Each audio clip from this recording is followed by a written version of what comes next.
Welcome to the Best Music Podcast, where we see behind the curtain and discover the hidden habits and success secrets of noteworthy music makers so you can speed up your journey to your dream music goals by taking what you need from their wins and lessons learned along the way. I'm your host, Dan Spencer, and this week's featured guest is Felix Cavaliere. The message has always been to stand for peace, love, and happiness.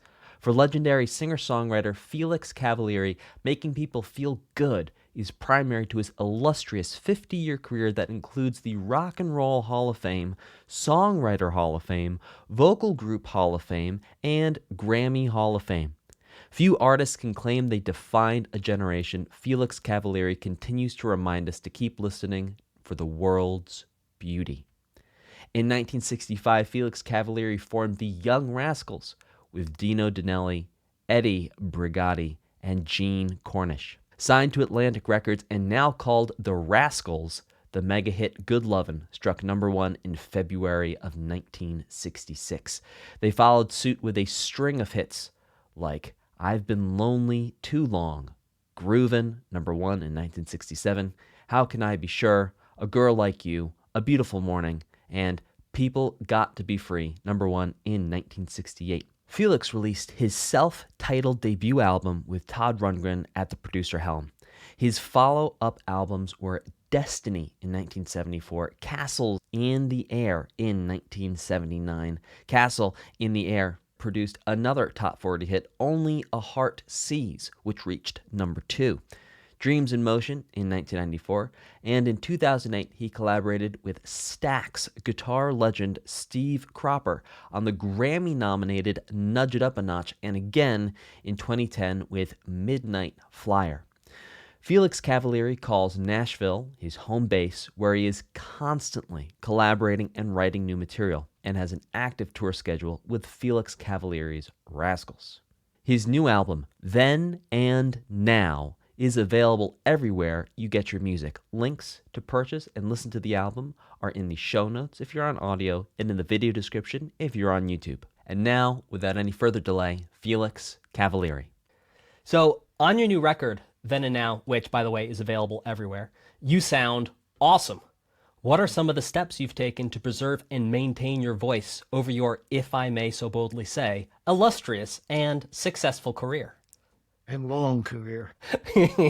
Well, I studied yoga for many years. I wrote a book which, is called Memoir of a Rascal, and all that is in there.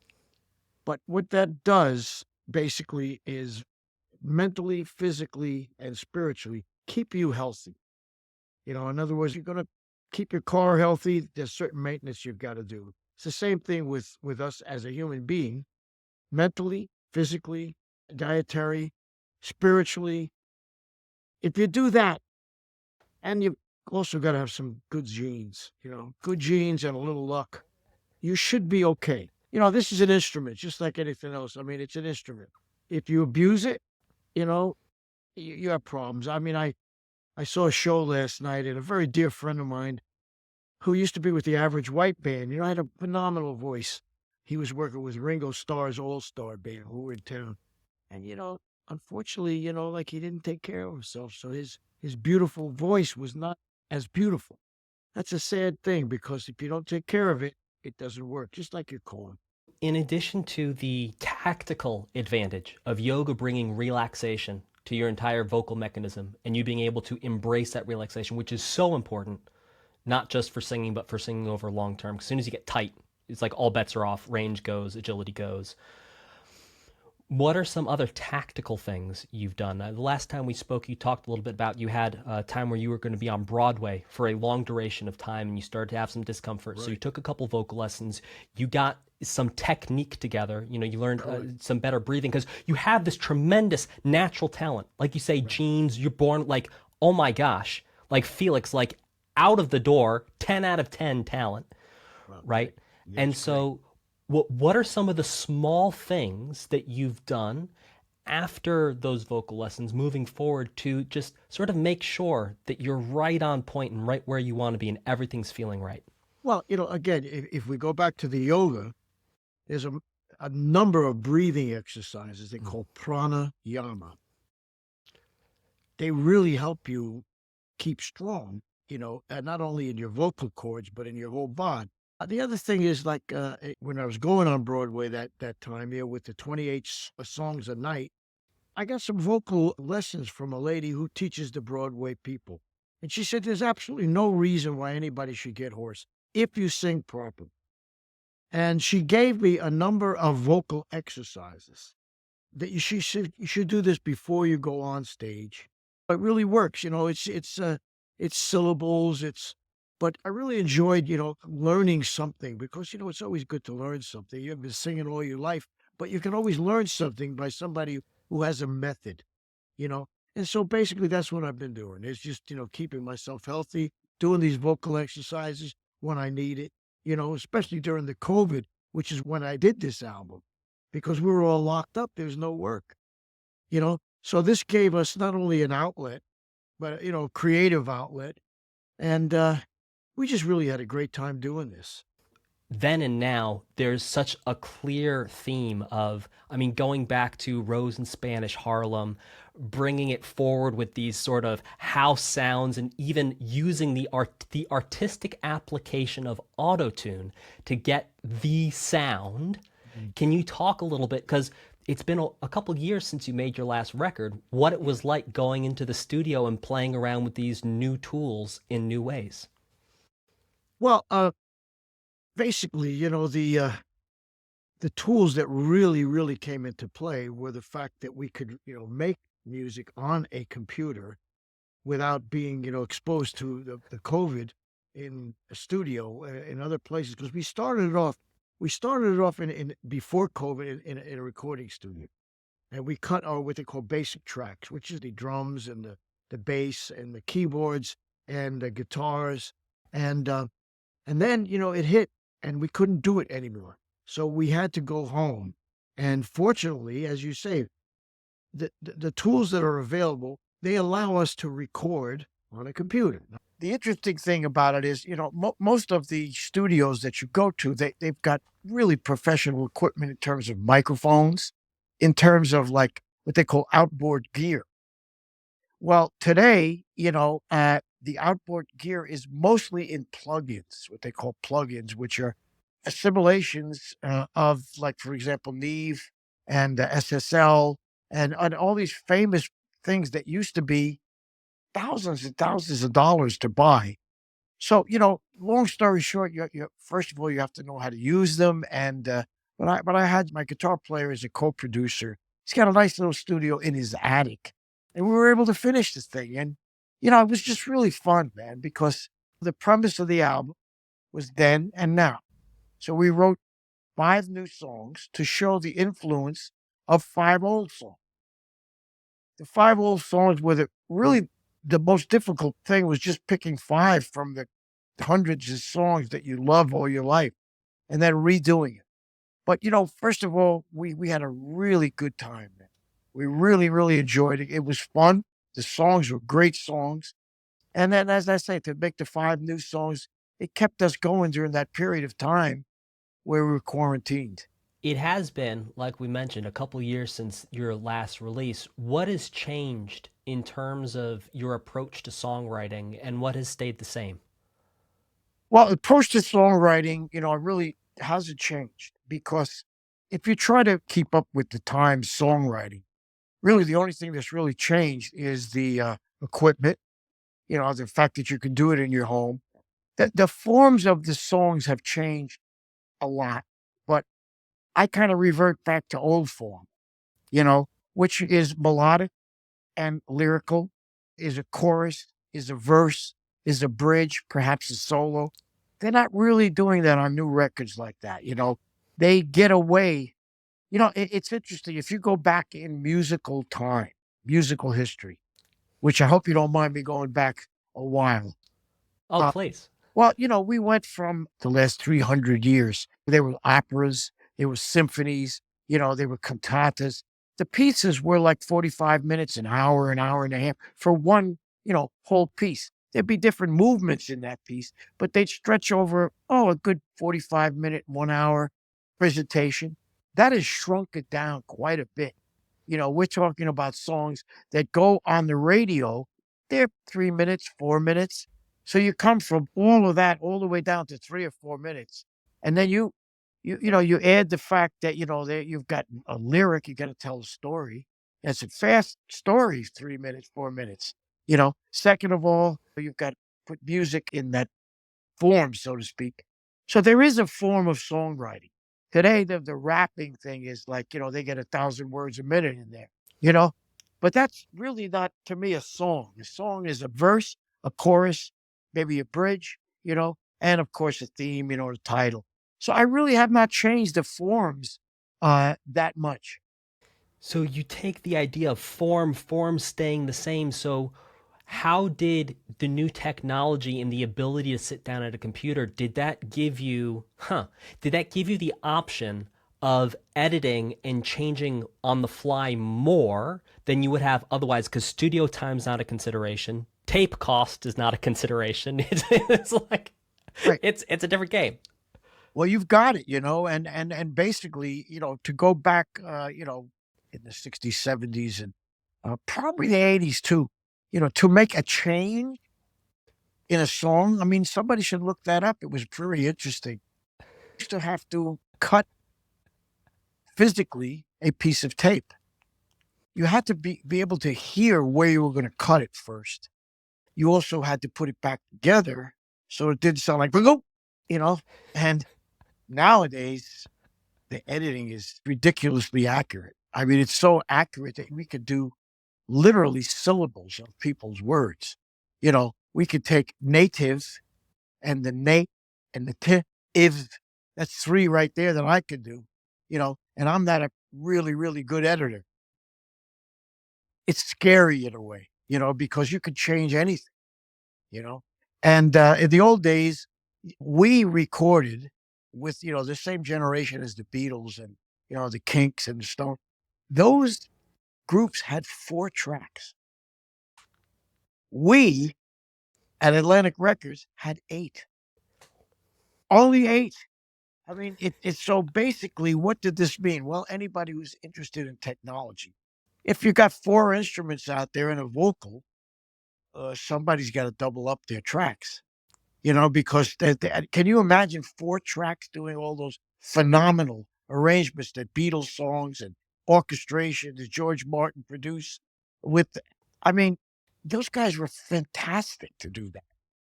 So there were tricks that they had to do that, which, like, for example, like, you take a bass and you put that on the same track with a tambourine, for example.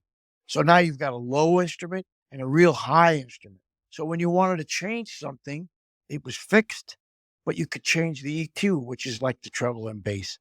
But those days are over. Now we've got, unlimited track.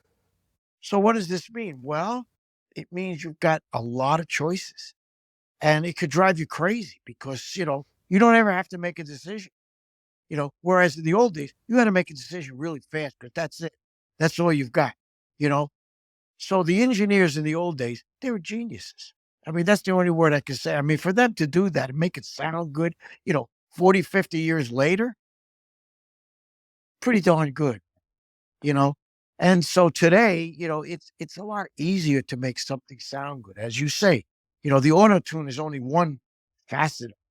I mean, you could do miracles. For sure. I mean, there's comping, and then to go back to the old magic tricks, there was bouncing and all sorts of incredible things that went on.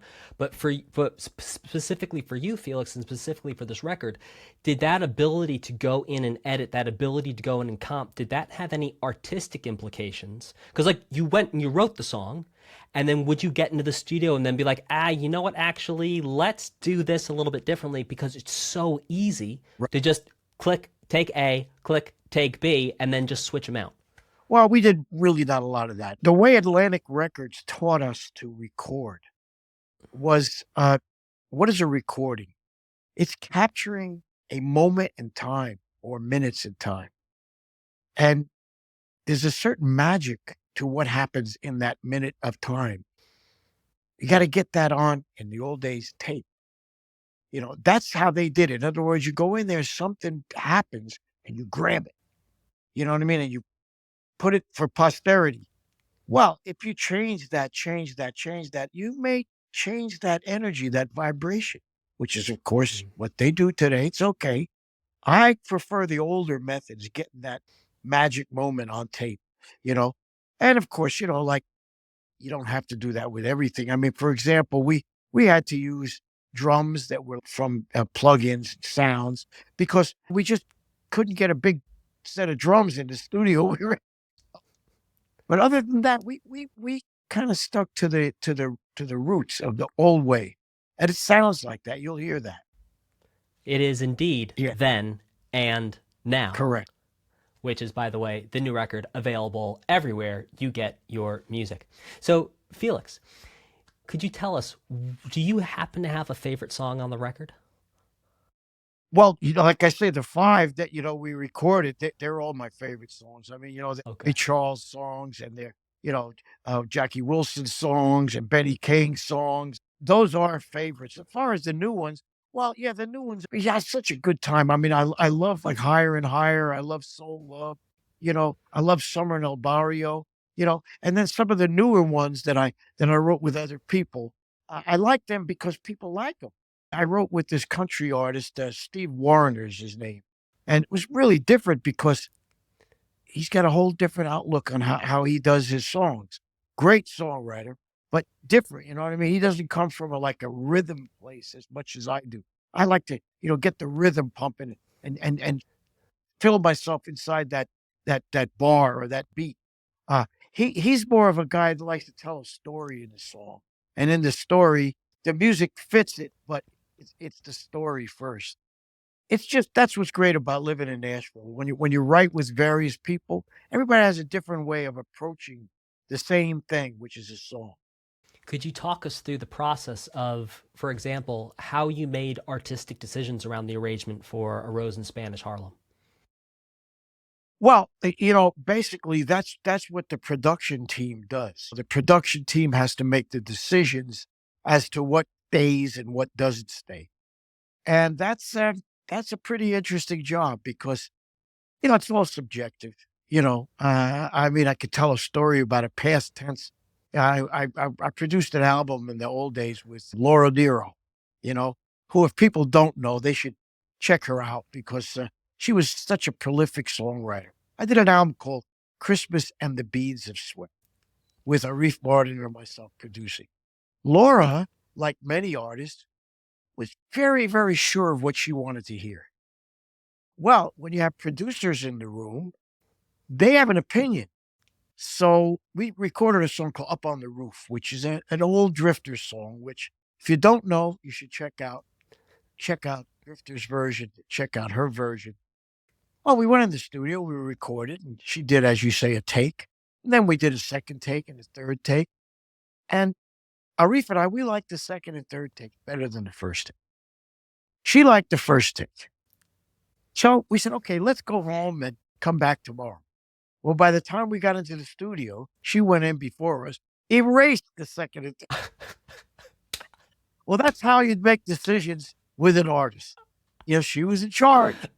Guess what we had on the record? The first take. That's all that was there. Well, that is one way of putting your artistic foot down Exactly. and making sure that your take gets used. Not there. Right. Felix, what's one of your stories that people never ask about, but you remember very fondly or is important to you? Well, usually people ask about, their favorite concerts or stuff like that, favorite shows, uh, favorite places, to work. I don't know if people ask that, and that would be Hawaii, naturally. I mean, Hawaii is just a special place for us because we were so popular out there. The other reason for that is that every time we worked in Hawaii, which was twice a year, by the way, we were given as part of our fee 2 free tickets at least for our families to join us.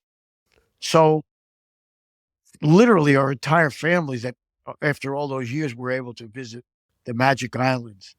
So that's of course one question that, people don't really ask about families, but it meant a lot to all of our families because, in many cases, the relatives would have never been able to afford to go that far to a vacation.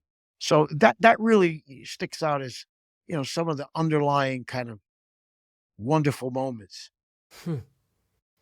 Can you talk about how meaningful it is to be able to share these musical moments, which are so about you and are so about the band and so about the audience, but bringing the people you love into those moments? Can you talk a little bit about how meaningful that is to you? Well, basically, there's nothing like bringing your loved ones and families on the road with you when you can, and especially in a place where you stay for a few days, you're not just in and out. And usually when we went to the island, we stayed because, it was a long way, number one, and, who wants to go home anyway? So, so it was always wonderful. But, as the years go by and you've been around to same cities and towns for so long, you develop new friendships, with people who come to see you. You can, quantify them and call them fans if you like, but they become friends. And Mm. it becomes like really great to go back to that area and see them. You know what I'm saying? Because that doesn't happen to too many people. You don't really travel as much as musicians do. So that's one of the real high points is, oh, wow, man, I've seen you for, 3 or 4 years, 2 years, 3 years, whereas you may never see people again, like because they just live so far away. That's one of the real perks of doing what we do. Speaking of family, if say you had a son or a grandson come to you and say, "Dad, Grandpa, how do I start writing songs?" What would your advice be? Well, when you start writing, it's a creative process. So like in my case, I learned an instrument. That's just the way I learned.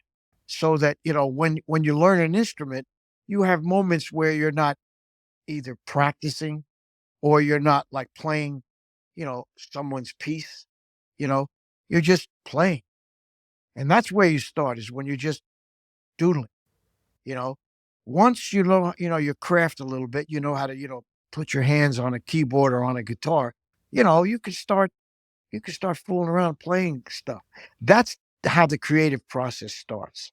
You just try some, you know, and you start playing and wow, I like the way this sounds. I'm gonna play it some more and play it some more. And then if you're smart, you really record it some way so you don't forget it. Because that's the worst thing, forget it. And it's the same thing with the lyrical process, the writing process. You have to practice writing, prose or poems or something so that you can rhyme, you know. And where do you get the idea from? Well, you can get the idea from anywhere. You can get the idea from outer space. You can get it from something you hear. You can get it from like a relationship. You can get it from traveling. As long as you get it, you write it down and you say, okay, how about if I write an idea? Oh, maybe I can rhyme this, you know, you know, and you start rhymes but the idea is to practice.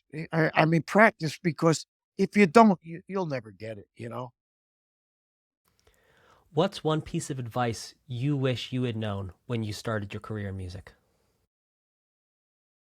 Well, I did get a lot of advice from older artists, which, you know, um, I don't know. I think, in my case, the career advice would have been more on I hate to say a business, you know, but on a psychological level to get along with your bandmate to make sure you don't kick each other, you know, before in other words, so you don't break up before the band is finished as a band.